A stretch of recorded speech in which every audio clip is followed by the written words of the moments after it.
What's up, Mech Bros? It's Stonewall. Welcome to the MFB News.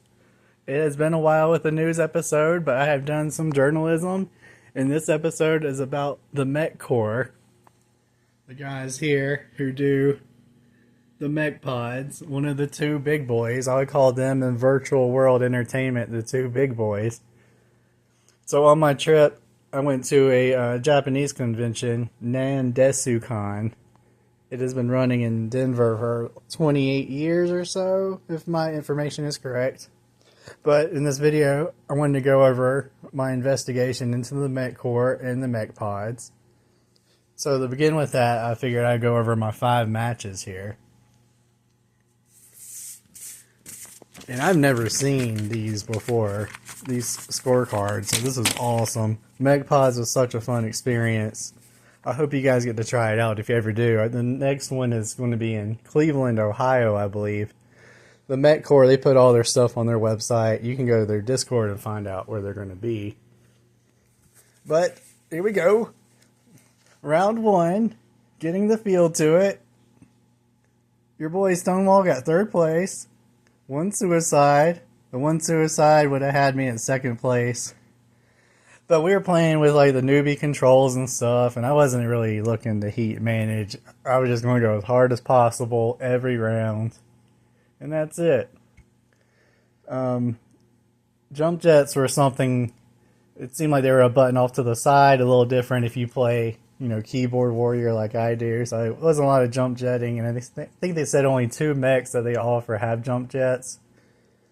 But if you pay the extra $20, you get to use their Lost Tech, which is you get to use all 65 of the mechs in their variants that they offer. Which is cool because you only get, I believe, 6 standard fare. So then you can pull out like the big boy mechs, the missile boats, the gas boats, or Gauss boats. You know what I mean. So round 1 was pretty fun. These guys were really killing it. Inky Phoenix, right here in the Hellhound, she is one of the Mech Core people. I could tell she was experienced. She's one of my light mech bros. Give it up to the light mech bros, the people who intentionally take less weapons, less tonnage, just so they can take down the big boys who are just clubbing everybody. Alright, we continue on round 2. I talked with Inky Phoenix and she told me about the Lost Tech. So when she told me about the Lost Tech, I said, let me go get me that Nova Cat Prime. And when that happened, oh boy, I mean, there's only 2 players here, me and something stupid. The rest are bots, but I mean, me against bots is always a bad time for the bots. So, 3rd place in the 1st round, 1st place in the 2nd round, 3rd round, they sent in their ace pilot boy, Omega, to come get me after what I did in the previous round. So he, of course, chose the King of Death. And I had my little Arctic Wolf baby. I got 2nd place, even though with 2 suicides with the Arctic Wolf. That's pretty good when everyone else is heavy in assaults. And this time we only had 2 bots in round 3.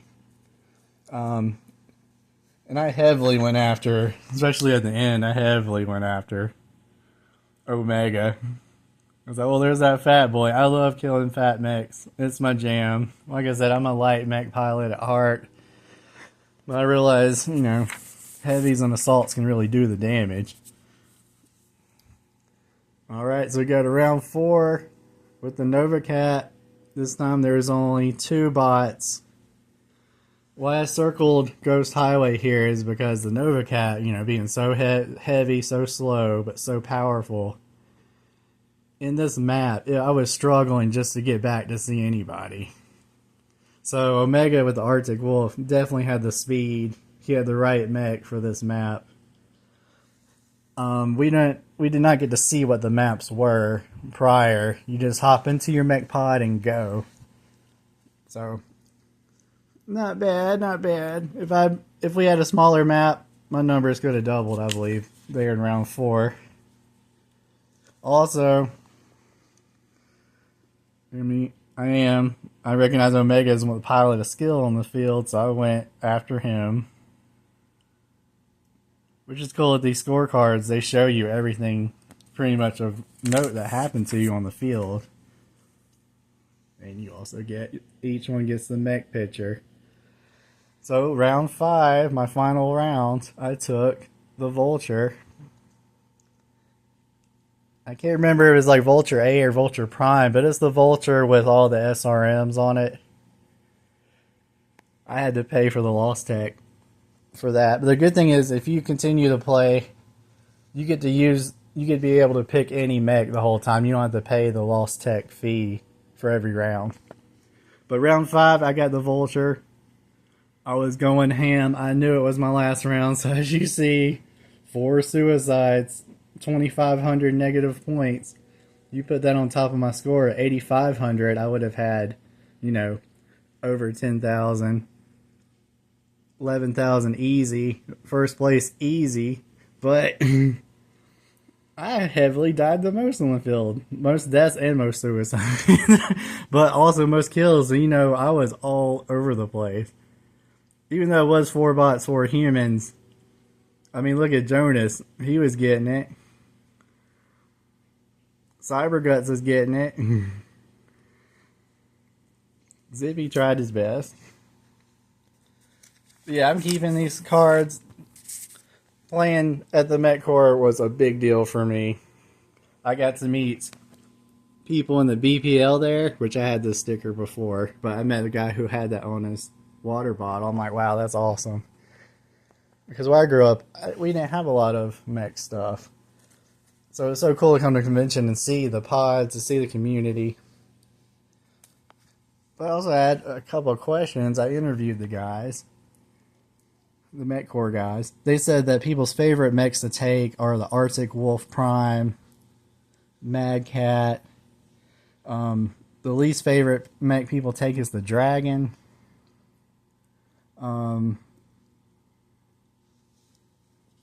See some other questions I had. I asked one of the main people, I'm not going to name who it was, I said, how much are these pods? Are they priceless or what? Are they worth like 1 Bitcoin? What's the story? And the person joked to me and said, well, yeah, for 1 Bitcoin or $130,000 even, I would bring all these to your place, sell them to you, and set them up. I think the person was kidding, but they did say it is kind of expensive to maintain these things, which is why they charge every round, because it's got to be a lot to carry these around the country and to pay people. I assume this might be part-time jobs for some of the Mech Core, but this lives full-time in my head, especially after this experience. So, looking at my research here, I asked if they had any MSN Gaming Zone players. They said no one's ever mentioned it but me so far. They said most common is people from Texas saying they played these back in the day in the Dave and Buster's, because these guys are located in Houston. So that's what they get the most common. So I'm the only zone player they met yet. They might meet more soon. Let's see what else I have. So initially I thought that maybe that Virtual World and those guys had set up the Mech Pods and all that, but that's actually from Jordan Weissman and L Rob or L Bob, the other creator of BattleTech. They wanted the Battle Pods to be their main focus, it seemed, after the tabletop. There's a lot of history of the Mech Pods I don't think a lot of our fans know about. Let's see, any other questions I had?